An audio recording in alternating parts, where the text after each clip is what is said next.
Good morning. I'm Simon Hambidge. I'm a pediatrician and the chief ambulatory officer at Denver Health, which is a large integrated safety net institution in Denver, Colorado. I'd like to thank the organizers of this meeting and especially thank our first speaker for putting this in perspective.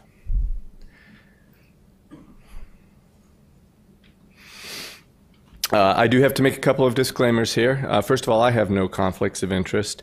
And I did want to acknowledge Tracy Johnson, who may be watching on the webcast, who actually wrote our initial CMS Innovations grant that helped get this whole project started. This was part of the original group of innovations grants supported by CMS However, any work I'm presenting is our work and doesn't reflect the Department of Health and Human Services. And finally, this was considered quality assurance and not human subjects research by our COMERB group. Denver Health is an interesting organization. There's a couple of organizations like it in the country, but we combine a safety net hospital, a large federally qualified health center system, a public health department, 911, a bunch of school-based health centers, and a lot. So we're really a full spectrum healthcare organization. What I'm going to focus on today largely took place in our federally qualified health centers, but it impacted all the other parts of the organization. So the goals, and this will be familiar to folks in the room, the goals of our innovation project, I want to say the quadruple aim, because provider engagement is huge when you do this well, and we're just starting to see that. So it's not just better care, lower costs, and healthier people. It's also healthier and happier providers. We, with our CMMI award, we devoted about half of it to clinical services, almost half of it to health information technology, and that's, I think, also reflected in Dr. Doerr's talk.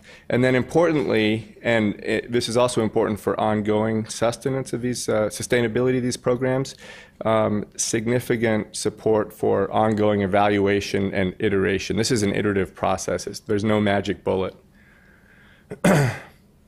Just briefly, and this will also echo some things that have already been said, we tried several different approaches to population segmentation. We first started using a tool that our state Medicaid office used clinically, especially on the pediatric side. We didn't feel that was working well.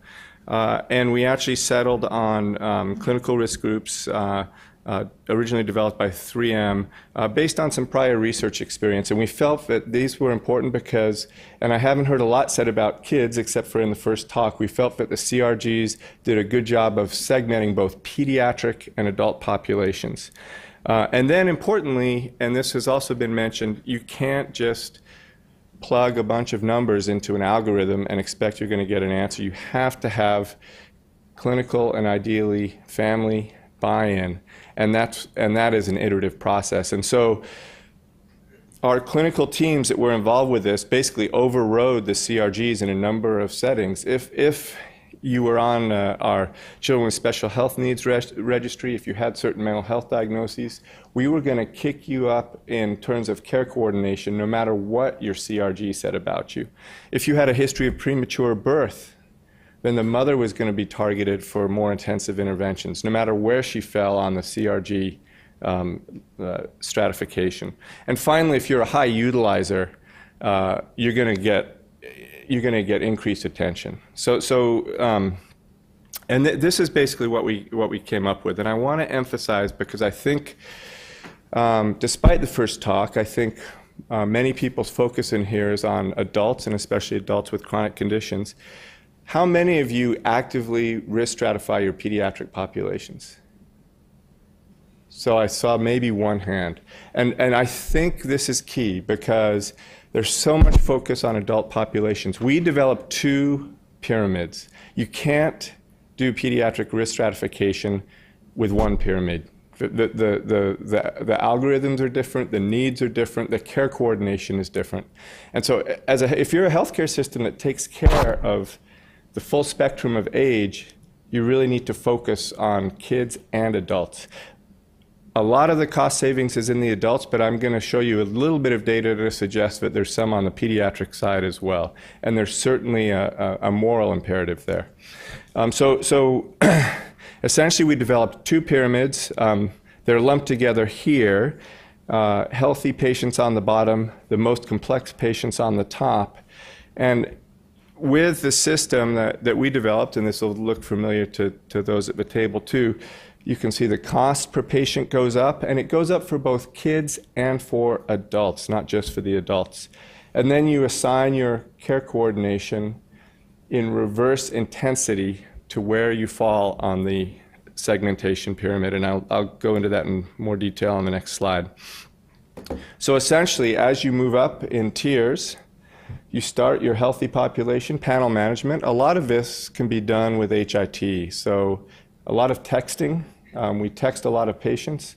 We've shown decreased no-show rates, higher immunization rates, higher well-child kept rates. So a lot of good clinical outcomes that can be, obtained with basic panel management that most of you are familiar with. Then if you're at tier 2, you start to get increased care management for chronic diseases. For kids, this includes a lot of patient navigators, lay patient navigators, and some nurse care coordination. And it even includes some home visits and environmental scans for kids with asthma. For adults, it includes more pharmacotherapy management, and importantly, transitions of care, especially out of the hospital, to reduce readmissions. Tier 3 and 4, you start to kick into your complex care management. For kids, this involved a lot of nurse care coordination for kids with special needs. For adults, more intensive clinical pharmacist interventions. And throughout, across the population, integrated behavioral health for mental health. And finally, for level 4, what we developed, and this we think actually had the biggest impacts both clinically and financially, were specialized clinics.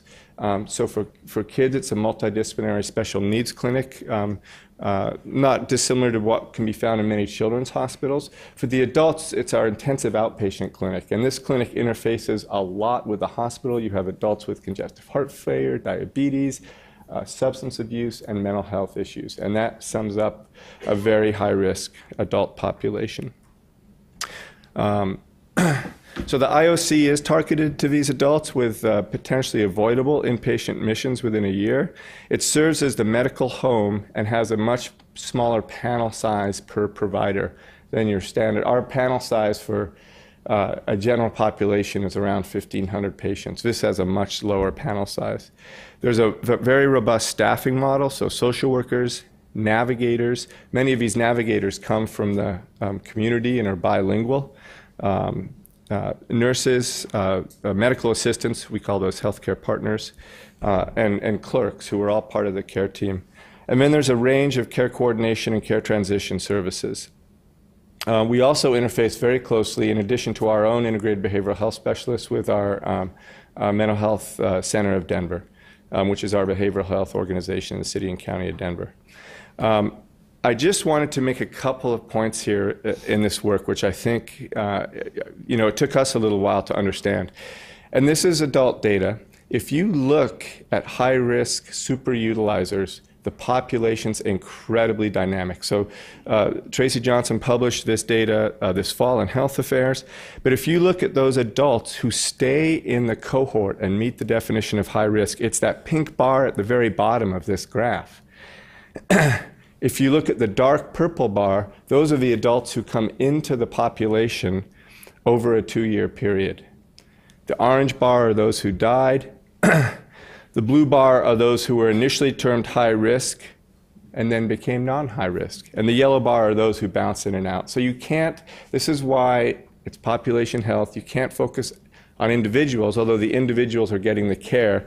You really have to step back and look across the population who's coming into your system, who's going out. For the same reason, if you're doing a financial analysis, you can't look at individuals pre and post.